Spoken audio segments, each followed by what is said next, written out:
I'm looking at this newspaper and I see my mom's picture, her looking normal. And I see a picture of my house with like police tape and cars in front of it. And I try to read this headline in this article of like local woman shot in the head or something like that. But it just really, it wasn't making sense to me. So I look up at my aunt and she goes, "Do you understand, honey?" And I'm just like, "No." And then she was like, "Well," and then told me what happened, that my mother was shot in the face. And I don't even know if at that time they had caught the person who did it yet. They might have. But all I know is I still hadn't seen her yet. But at least now I know why everyone's freaking out so bad, because she got shot in the face, not a nail. And I remember being so angry of like, you guys lied to me, like to my face. Like, you're my family. What? And I've had a point of contention with everyone in my life that lies to me from here on out because of that moment of like, I know something is up and you're still not telling me what's going on. What if she died? You were just gonna lie to me then? Like, I just remember having so many early feelings of like not being able to trust people anymore, not being able to take their word for face value and like stuff like that. So it was really rough. And so, come to find out, while that's all happening to me, my mom's in a hospital bed fighting for her life because my father's underage mistress went to my childhood home, lured my mother out of the house, had a quick conversation with her, and then shot her point blank in the range, right in the face, on the right side of her head, and left her there to die. And eventually, they thought it was just like some dude. They didn't even know who it was. Police didn't know. Nassau County Police are completely inept, and at the time was very corrupt and not good at their jobs. Let's just put it that way. Come for me. And so basically, they were looking for some random guy, and it wasn't until my mom woke up, by the grace of God, her odds of waking up was like zero to none. Like, I remember, I think they told my grandmother, if she survives, she's going to be deaf, blind, brain dead, paralyzed. Like, this woman will be a vegetable if and when she wakes up. So by the grace of God, my mom woke up. And when she woke up, she had a trach tube in her throat, and she made like a signal to write because she couldn't speak. And so they're like, "Mary Jo, you're in the hospital. Do you know who did this to you?" All this stuff. And she wound up writing the name down because Amy Fisher, who turned out to be the perpetrator, went to my mom saying, "Your husband's cheating with my little sister," all this kind of stuff. Had a story. You can Google it. It's there.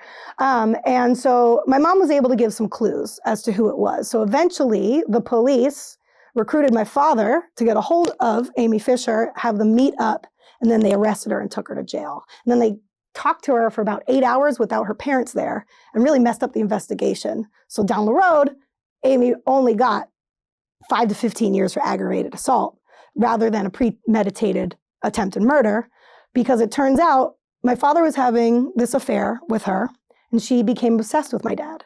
Now, Amy comes from, well, we'll get into that later, but she was obsessed with my father and wanted to take my mom's place. So she quickly started stalking my mother over the course of like 6 to 8 months. And so would hire people to find out her routine, me and my brother's routine, things like that. She attempted to hire people along the way. Someone admitted to shooting a bullet through our window in like a few months before the actual incident occurred. Do you remember that happening? I do. I remember I came home from school and there was a bullet that just went through our living room window. And we were like, oh, the cops were like, oh, I guess it's just neighborhood kids. Like, no one thought anything about it. It was such a safe neighborhood. How did she hire people, like at that age? She was a known sex worker at the time, and she hired people through money and sex. Mm-hmm. And she hired dudes to sit in the bushes at my house with a gun. At one point, the day after Halloween, she came to our house and lured my mother out of the house as if she was selling candy for a school fundraiser, and had someone waiting in the bushes who got cold feet and didn't shoot my mom then. So this was like, there was premeditated stalking and moments to take her life. Eventually, no one was doing it, so she did it herself. And that's when she drove to my house at like 10:30, 11 in the morning on a Tuesday and lured my mom out of the house and then shot her in the head left her for dead, tried to do it again. The gun jammed, so that's a miracle because there was extra casings found on the floor over her body. And then hopped in the getaway car and went on with her day.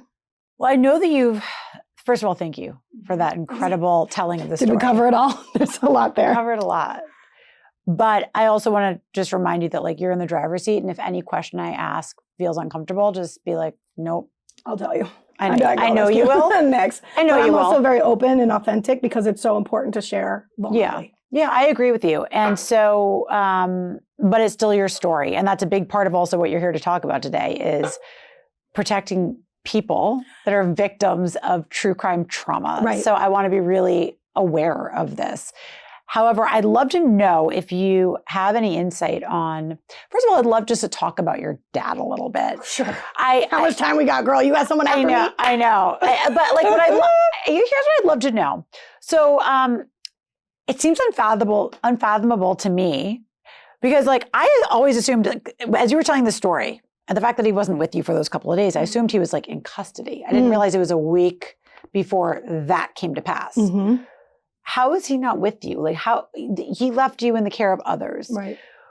Your relationship with your dad sounds like it was pretty loving up to this point. What do you think happened to him? And then after this took place, like I can't even imagine what was going on in his mind and his ethos. Right. Knowing. Right. You think he knew right away? That Amy did it right away? Yeah, I just asked you like 4 questions. I'm sorry. Let me like freshen it up. I'll get it. Yeah. Or answer which ones you kind of want. But like essentially, it sounds like you had a really loving family and your father went and had this affair. At that moment, I can't imagine what was going on in his mind. I would imagine he had some sort of a clue that he was involved in what happened. Do you think that? Good question. For most of my life, I did not think he had anything to do with it. I thought this girl just became obsessed with him because he was nice and charismatic and a great dad, and she didn't have one of her own and just wanted that for herself. But it wasn't until I had a mental breakdown and got into recovery and had to build myself back up. And then I was able to see him differently and understand that he did have something to do with this. See, for most of my life, I have had conversations with that man. Did you have anything to do with this? Did you know her? Did you plan this? Anything. And he would look me right in the eye and say, no, of course not. I would never do that. I love your mother too much. I love you too much. I swear on my mother's grave, I would never do anything. I don't even know her. She was just a customer at our shop. He denied the affair. Denied everything from the jump. Oh. And now, see, I didn't understand that as a kid. They weren't telling me that part. All I knew is that all of a sudden, everyone is hating my father and calling him this scoundrel and a pimp and a liar and all this stuff. And I'm not really getting it because he's gaslighting everybody, saying I had nothing to do with her. And when you're the child of that person or the wife of that person or the brother or the sister of that person, you can't imagine that person could do that stuff, so you believe them. Especially when they're telling you to your face, I had nothing to do with it. I chose to believe that. But I think from the outside world, over the audience watching, they could see right through my dad's bullshit. It's just hard to see it when you're in it. And a lot of people that have domestic abuse, that was emotional abuse. For me, I wasn't getting physically hit, but, my relationship with him was very emotionally abusive. You can't see it until you're out of it, right? And I'm a kid. So I thought he had nothing to do with it for most of my life, which I think for me made it worse for me. Because here I see this just random girl becoming obsessed with my mom for no reason and trying to kill her. And that terrified me. This was early 90s. It's 10 o'clock. Do you know where your children are? People were getting kidnapped. John Walsh. I was terrified I was going to be getting kidnapped. I would walk around with Post-its in my pocket that I would make of physical descriptions. In the event I were kidnapped, I could cross it off and throw it out the window as a clue. Height, weight, eye color. Who's doing that at 10, And so back to your original question, because I definitely sidetracked on that. In the early days, my dad was denying everything and completely gaslighting everybody, including me, my mom, his brothers and sisters, and our community at large. And everybody knew my dad to be this friendly, loving guy who loved his wife and his children. So why would we think differently, especially when we're hearing it right directly from his mouth, right?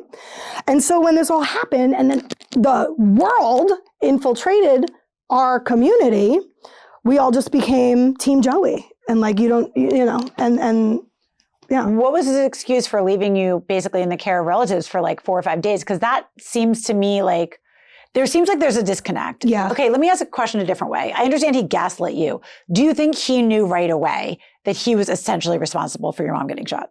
I mean, I don't know. Hypothetically, probably, but you think he suspected that like it was his mistress coming to I don't know. Maybe when my mom wrote the name down, because he was like, my mom gave a clue about a t-shirt or something like that. And he was like, I've only given that shirt to one person. That's Mr. Fisher's daughter. And so I don't know. Like I to this day, I don't think he had anything to do with it in regards to like planning it or like, I want you to murder my wife. No, that's like, actually not even what I'm asking, because I didn't think that ever happened either. I was just curious if it were me and that happened, I'd be like, oh shit. Oh, right. Yeah, no, none of those signs. But it turns out my father has a personality disorder. So I can't officially diagnose him, but he's got antisocial personality disorder. And antisocial doesn't mean like you're not good at a conversation or you can't sparkle in a crowd. Antisocial means you go against social norms. So like things like lying and cheating and stealing and doing, compromising behaviors is fine. It's normal. People with that disorder do not possess empathy, do not possess remorse. And so when you don't have the thing that connects you to human beings, and when you don't have the thing that makes you feel really guilty when you violate a boundary of somebody or your own, your life is going to fall apart and become crazy because you're making choices without that barometer of, this might hurt someone, so I'm not going to do it. Those kinds of things. My dad doesn't possess those things. And so my entire life now has unfolded because he continues to make horrible choices. But when people have a personality disorder, they're able to lie and not feel guilty about it.